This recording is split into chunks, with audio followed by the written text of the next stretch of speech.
जहाँ तक तालिबान और दारुल उलूम का ताल्लुक़ है, तो तालिबान की जो असल पढ़ाई है, उनकी पढ़ाई जिन मदरसों में हुई, वो सारे मदरसे उस सिलेबस को मानते हैं जो कि देवबंद में राइज है शुरू से। उस सिलेबस को दरसे निज़ामी कहा जाता है, जो कि यहाँ पे एक शहर है हमारे भारत में, सहलवाई, उसके एक मुल्ला थे, मुल्ला निज़ामुद्दीन, जिन्होंने एक सिलेबस बनाया था। उससे पहले क्या होता था कि सिलेबस कुछ नहीं था।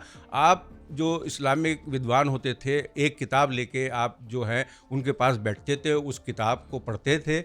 उस किताब के बारे में 6 महीने में जब आपने वो किताब मुकम्मल कर ली, तो वो आपसे सवालात पूछते थे और आपकी गहराई नापते थे कि आपने गहराई से उस किताब को पढ़ा है, उसको समझ पाने में आप कामयाब हुए या नहीं। तो इस हिसाब से वो सनद दी जाती थी उस आदमी को, उस विद्वान को, अपने से बड़े विद्वान से, कि इन्हीं ने ये किताब ख़त्म कर ली है।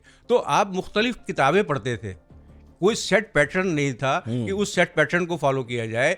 मुल्ला निज़ामुद्दीन ने एक सेट पैटर्न बनाया कि इतनी उम्र के बच्चे को ये किताबें दी जाएंगी, इतनी उम्र के बच्चे को ये किताबें दी जाएंगी, इतनी उम्र के बच्चे को ये किताबें दी जाएंगी। तो ये सारा सिलेबस मुल्ला निज़ामुद्दीन ने बनाया।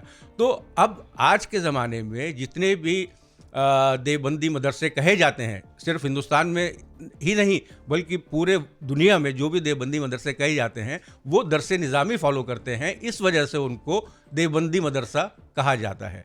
और इसके अलावा जो ज़्यादातर मदरसे के कायम करने वाले लोग हैं, उनमें से अक्सर जो है मेजॉरिटी ऑफ देम वो खुद देवबंद से पढ़ के फारिग हो चुके हैं। तो इस वजह से इन मदरसों को देवबंदी नाम दिया जाता है।